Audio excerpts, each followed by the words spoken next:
Hey everybody, Andraki here, and I'm heading to Steem Park, so I'm in Brooklyn right now, and yeah, it should be fun.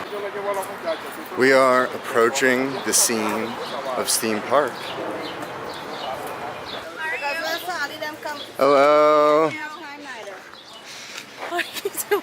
Yeah, They are recording right now.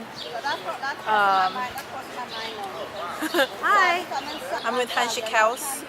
We are here today to start the Steem Park. I am part of the park. I work with the Conservancy.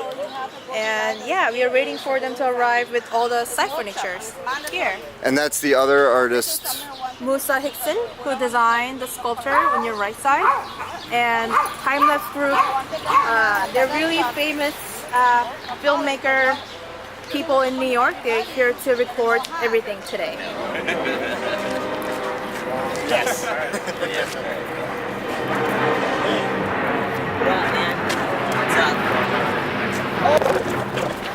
Just stalking you. What is that? How are you, man? Great. Actually, if we can start moving the flowers. Yeah, I think this is probably just like what we need to do. Come on.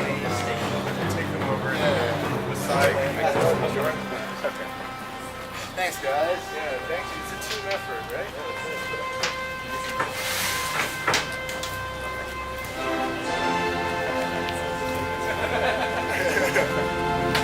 Everyone gets it.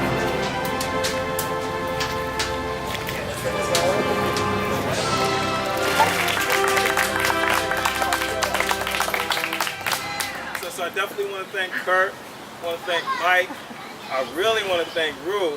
She is, I'm sure she didn't put all these planters together, but she really did mentally have this vision, and I just really thank her for connecting with the Von King Park Conservancy, for joining the committee, and yeah, let's give Rue a round of applause.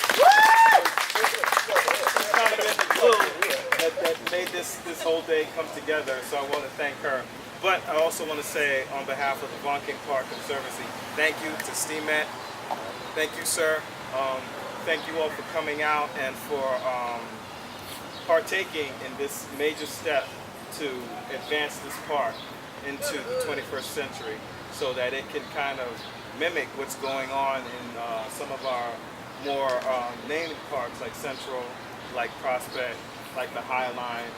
All those sorts of things can happen right here in Brooklyn, right here in Bedford-Stuyvesant, and with partners like Steemet, folks like Rue, folks like Kirk, folks like Mike, the sky's the limit of where we can go. So I want you all to just enjoy the rest of this beautiful, amazing Sunday. Please look up Herbert von King Park.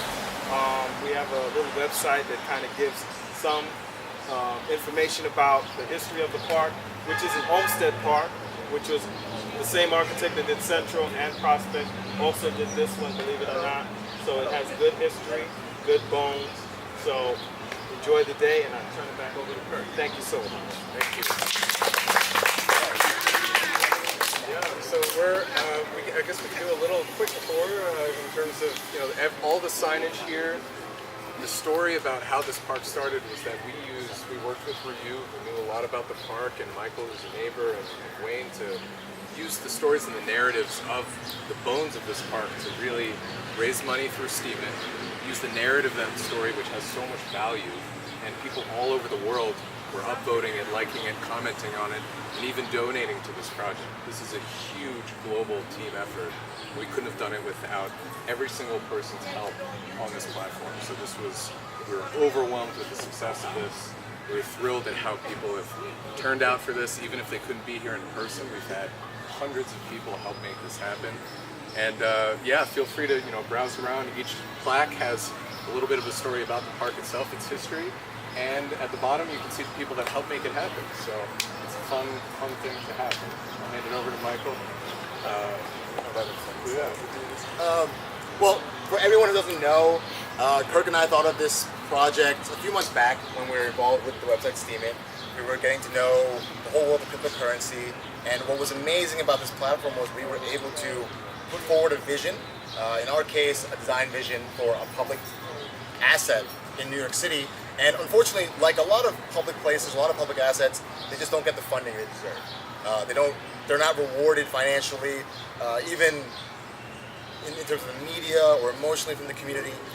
Even though they give back so much to these neighborhoods, to us, to everyone here on this sunny day. And we wanted to experiment, and we thought, well, instead of trying to kickstart something, trying to get donations, trying to get corporate sponsorships, what if we tried to create the first public project with public interest? No private funds, no deep pockets, no corporate backing, just with people's excitement. And that's what we tried to use and leverage Steem It for, and we did it.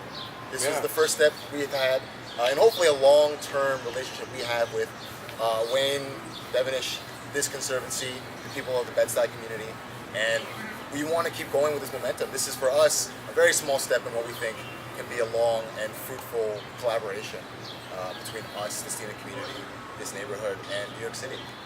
And for Steem It itself, we want to have a huge thanks to Andrew Levine, the man behind the camera right there. Is the round of applause.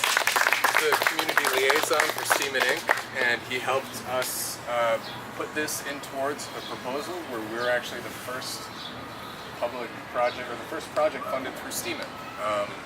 So we're thrilled to have their official support on this project, and we hope that to come in the future that this is just the start of people all over the world being able to do the same thing.